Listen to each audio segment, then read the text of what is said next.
Hi friends, Joyce from Deer Creek Homesteading. I was just going to go through with you a little routine for the chickens that I do about every other week, just for overall health and a special treat. There's some old-fashioned oats in here with black oil sunflower seeds. For overall health, you do a little bit of garlic. Just give it a shake or two. And then this is a probiotic. And I just put a couple of scoops of that in there. It's just overall health and digestion. Like I said, I don't do it very often, but these are things I've read you're supposed to do. And so far, my chickens are pretty healthy. No problems. Lay eggs all the time. This bin is full of a mixture of dog and cat food. And I just put a couple scoops of that in there. This would be a really good formula to give them if they were molting, which my chickens are not. It's the right time of year for it, between October and December, but they're usually about 18 months old before they start molting, and ours are only, although they were born in February, so 6-8 months old or so. So we don't have to worry about it this year. So now we're going to head out to the chicken coop. I'm also bringing their water and an empty egg carton to fill up with the eggs. So we'll go out to the chicken coop and finish nighttime feeding. Before we head out, I was just going to do a quick look at the quails. Keep you guys posted on them. Hi guys. How you doing, babies? While I'm out at the chicken coop, I'll grab their feed, come in and feed them, water them, and then the board that they're standing on looks pretty nasty, so I just spray that with a hose about every third day or so.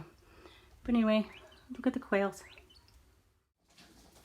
Another thing that's really good for the chickens and rabbits and most of your animals on the homestead is adding a little apple cider vinegar to their water. You want to make sure that you get the apple cider vinegar with what they call the mother in it. I don't add much, maybe a couple tablespoons full. See that nasty sludgy stuff? That's apparently the mother. Anyway, probably every couple of weeks or so, just for overall health. If there's any stressful situations or anything that is wrong with the chickens, one's sick, you'll pull that from the flock and actually nurse it better with the apple cider vinegar. But I just do this to keep them healthy. Okay, we're at the chicken coop. This is inside their bin. I'm going to take a couple scoops for their feed. It's just layer crumble. Got some corn on the cob in here, and I peel the corn and give them a couple ears a couple times a week. Their food does have diatomaceous earth in it, which is a powder that I put in all the animals' feed. I just dump a little bit every time we fill this bin. I know that deworms them on a regular basis. I shake it inside their nesting box to keep mites and ticks and all kinds of critters out of the coop. I watched it on almost every video I've seen, so we use that.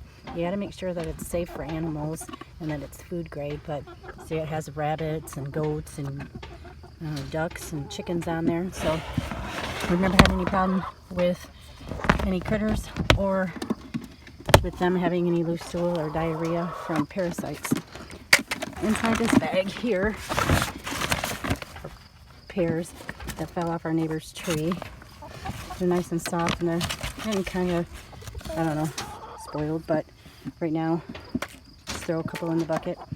They're not rotten or anything to make them sick. And they love them, so I give them a couple of those a day. Alright, feeding time. I'm going to open up the door here, and I can guarantee you Miss Shirley will come out and try to peck some grass. There they go. There she is. Come on, ladies, back inside. Oh, Shirley, get in there. You don't want to go outside. Come on, babies. Come on, babies. You're breaking the bucket. Oh, your pan is tipped over. So I have a pan inside here that I feed them in. It's just this metal pan here. Flip it over. There we go. Oh, they're already eating out of the bucket. Just kind of dump it in. And there's Shirley, right in the middle of the mix. And Brutus, the rooster. They love their feed, nice and healthy. And then I always check their water. Looking kind of gunky.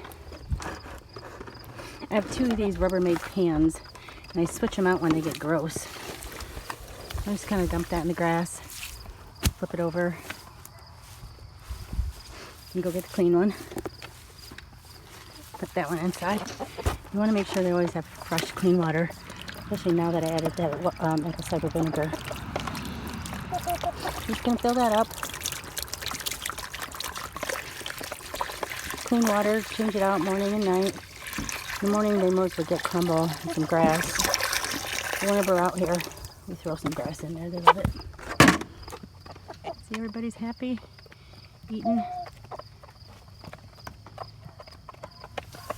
All right. Now I'm gonna lock up the cage for the night. Go around, open the nesting box, see what we got in there. I know you guys have seen this a couple of times, but it still hasn't worn off on me yet.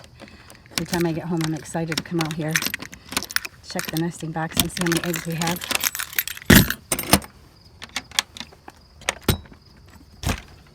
All right. So 1, 2, 3, 4, 5, 6, 7 eggs. I don't know if it's because the sun isn't out as long as it used to be, or the weather's changing and it's becoming fall. We used to get almost 10, 9 or 10 every day. But lately here, been 7 or 8.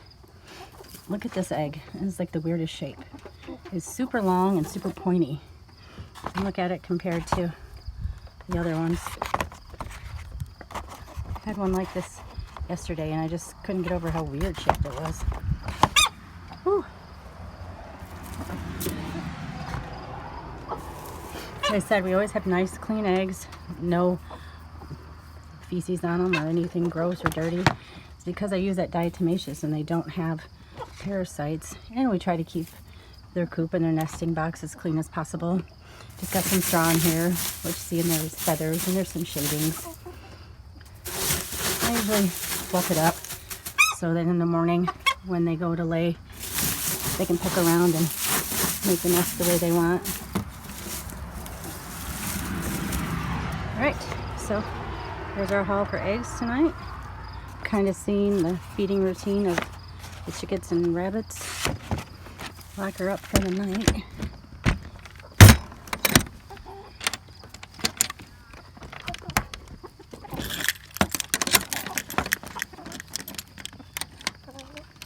And then with those empty corn husks, whenever I go and give them the corn on the cob, hey Cheryl, I just chuck everything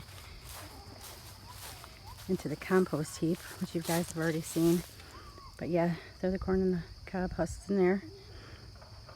And they'll compost nice for the spring garden. And usually I'll come over here. This was where our pumpkin patch was in our pallet garden. I'll come over here, grab a nice handful of grass. I love that. So you can see there's the rooster and Shirley. They know what I'm up to. They're waiting for me to give them some grass. Just take a handful of grass, stick it through the fencing. Pretty soon they'll all come running down here once they figure out there's something new and exciting. See? He's eating it. Alright, that's the routine in the evening at Deer Creek Homesteading. Go check this out. Some feed must have fallen on the ground, and we have a random rogue corn stalk here. It's kind of a joke. We're waiting to see what'll happen, if it'll, whoop, check this out. I don't know what this is, but I think it's a teeny tiny ear of corn with the silk coming out of it. That's pretty funny. Anyway, evening routine at Deer Creek Homesteading for chickens and rabbits. Hope you enjoyed it. Please like, share, and subscribe. Check us out on Facebook, Deer Creek Farm. If you have any questions or comments, please leave them below and we'll get back to you as soon as we can. Thanks for watching, folks. Have a good night. Okay guys, it's day 4 since she started pulling her fur. We're just gonna do a bunny check real quick. Cross our fingers that we got some babies. Hi, beautiful mama. How are you? Can we come look in your bags? I want everybody to be as surprised as I'm gonna be. Don't have a good feeling about this, but good. There's more fur. Lots of fur back in there. Lots of it. Sticking my hand in. No such luck today, but I'm impressed with how much fur there is. So I'm hoping any day now. They say you're not supposed to touch the baby bunnies or the mommy will eat them or not take care of them. But I don't think that's so. I've looked it up a few times and they said if you just touch the mama rabbit a few times before you handle the babies, then she'll smell her scent on them and be fine. Plus she's pretty friendly and used to me. So bunny check. No bunnies.